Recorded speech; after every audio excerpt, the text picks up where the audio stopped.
ज्ञान आप रखेंगे और हम सहेंगे, ये सहन नहीं होगा। राष्ट्रीय स्वयंसेवक संघ के प्रचारक श्रद्धेय मोरोपंत पिंगले और हिंदू नरसिंह श्री अशोक सिंघल, इन दोनों के नियोजन और नेतृत्व में एक ऐसा पौरुष इस समाज में तैयार हुआ, एक शौर्य ऐसा निर्माण हुआ। इस शौर्य के आधार पर युगों का एक रास्ता प्रशस्त हुआ।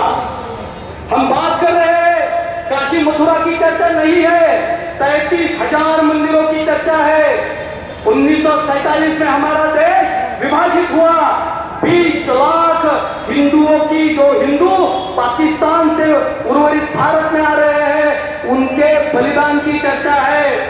जब बांग्लादेश निर्माण हो रहा था, तब जो हमारे हिंदू बंधु वहां गए, उनकी ये चर्चा है और उनका ये बलिदान, इसका ये प्रतिशोध भी है। हम प्रतिशोध के लिए ही यहाँ एकत्रित आए हैं। हम हिंदुओं के लिए हमें एक ही भूमि है, ये भूमि भारत भूमि है, ये भूमि ये हिंदुस्तान है। हम जाएंगे कहां?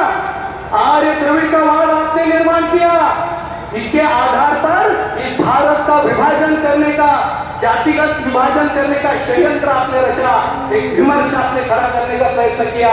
लेकिन ये बजरंग दल सहन करेगा क्या? सहन करेगा क्या? जहां भी अन्याय होगा हिंदू बहनों के ऊपर, हिंदू माओं के ऊपर, गौ माताओं के ऊपर, मंदिर के ऊपर, कौन खड़ा रहेगा? कौन खड़ा रहेगा? कौन खड़ा रहेगा? अब एक चर्चा बहुत जोर से चल रही है, सब कह रहे हैं अभी ये देश हुआ है, आगे चल के और विवाह होगा।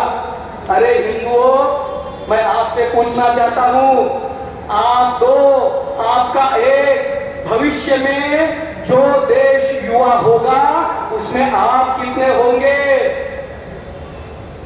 लड़के लिया पाकिस्तान, हंस के लिए हिंदुस्तान। 2047 में गजवाए हिंद का जिन्होंने स्वप्न देखा है, और आप बोल रहे हो आप दो हो और आपका एक है। ये चिंता की बात है। हिंदू समाज में संकल्प करना चाहिए, हम दो, हमारे कम से कम 3 होने चाहिए, तभी हिंदू समाज की शक्ति भविष्य में एक बड़े पैमाने पर, बड़े प्रमाण पर पूरे विश्व में खड़ी हो सकेगी। लोक संख्या का असंतुलन सभी तरफ दिख रहा है, इसलिए जिहाद की चर्चा बहुत बड़े पैमाने पर हो रही है। कहां से यह चर्चा होती है? ये चर्चा इस इलेक्शन में हुई, वोट जिहाद के नाम पर यह चर्चा हुई। क्यों यह चर्चा हुई? क्योंकि लोक संख्या का असंतुलन हुआ। जहां जहां हिंदू घटा, वो भूमि, वो टुकड़ा भारत से विलग हुआ। पाकिस्तान हुआ, अफगानिस्तान हुआ, यानी अफगानिस्तान या बांग्लादेश हुआ, वो भूमि हमसे टूटी। लोक संख्या के आधार पर, डेमोग्राफिक डिफरेंस की वजह से टूटी। हमने समझ लेना चाहिए 2047 का उनका लक्ष्य क्या है। आप धर्मांतर कर रहे हो, एक नक्सलवाद आपने खड़ा किया, नक्सलवाद और जिहाद के आधार पर ये चर्च भी अपना धर्मांतरण का एक रैकेट चला रहा है। लेकिन अभी वो संभव नहीं है, क्योंकि एक शक्ति जागृत हुई है, उसका नाम क्या है? क्या नाम है? हम हिंदुओं का धर्मांतर होने देंगे? होने देंगे? गो हत्या हम होने देंगे? मंदिरों के ऊपर आक्रमण होने देंगे? अभी ये संभव नहीं है। लेकिन समाज में हमें जाना होगा, समाज में हमें खड़ा करना होगा। एक बड़ी चर्चा भी चल रही है वक्फ बोर्ड की। क्या बात है कि देश की 3 क्रमांक की भूमि इस वक्फ बोर्ड के पास है। ये क्या है लैंड जिहाद का मसला? एक बात ऐसी है कि कुछ साल पहले यहाँ समुद्र के रास्ते से कुछ आतंकी आए, कसाब, जिसमें एक नाम निश्चित हुआ, और वो जो आतंकी भारत में घुसे, मुंबई में आए। बताओ जरा, हम 5 किलोमीटर जा रहे हैं, 5 किलोमीटर के लिए हमें जीपीएस चाहिए, और ये कसाब मुंबई में सभी तरफ घूम रहा है। इतनी मालूमात उसे कैसे हो गई? यहाँ उनके गुर्गे हैं, यहाँ उनके स्लीपर सेल है, उनको भी हमें समाज के सामने लाना पड़ेगा। वो कसाब कुछ ड्राई फ्रूट लेकर आता है, ये आतंकी अपनी सैक में भरता है, हाथ में उसके हथियार है, और सब रास्ते उसे कैसे मालूम होते हैं, ये बड़ा प्रश्न है। हमें समझना चाहिए। अभी बांग्लादेश का विषय जो चल रहा है, सेव गाजा नाम से मुंबई में आंदोलन चल रहा है, और बोर्ड लेके हाथ में चलते थे। अभी ये सेव गाजा वाले सर्वधर्म समभावी जो खुद को धर्मनिरपेक्ष बताते हैं, अभी बांग्लादेश के हिंदुओं के मानवाधिकार के बारे में क्यों नहीं बोल रहे? हमें समझना होगा, ये देश के अंदर जो छुपे हुए हमारे दुश्मन है, हिंदुत्व के शत्रु है, उनको भी हमें पहचानना होगा।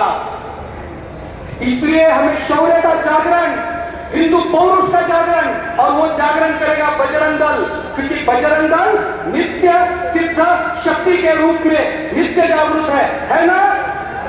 हम नित्य जागृत है, हम नित्य सिद्ध शक्ति है। पूरे देश में लव जिहाद के सबसे बड़े लव जिहाद को कौन सॉल्व करता है? अभिमान से कहता हूं बजरंग दल है। गो रक्षा कौन करता है? अभिमान से कहता हूं हमारा बजरंग दल है। अगर हम यूं ही समाज के ऊपर सब छोड़ते रहे और समाज का जागरण छोड़ते रहे, तो आगामी कालखंड में ये डेमोग्राफी अलग तरह से दिखेगी। इसलिए बजरंग दल को प्रयत्न करना पड़ेगा, समाज में जाना पड़ेगा, समाज को जागरूक करना पड़ेगा, और इस जागृति के आधार पर एक शौर्य का जागरण, एक पौरुष का जागरण, एक जागरण हुआ 1992 में। उसके बाद कोई भी राजकीय शक्ति ये नहीं कह सकी कि हिंदुओं को छोड़ के मैं अपना पॉलिटिक्स करूंगा।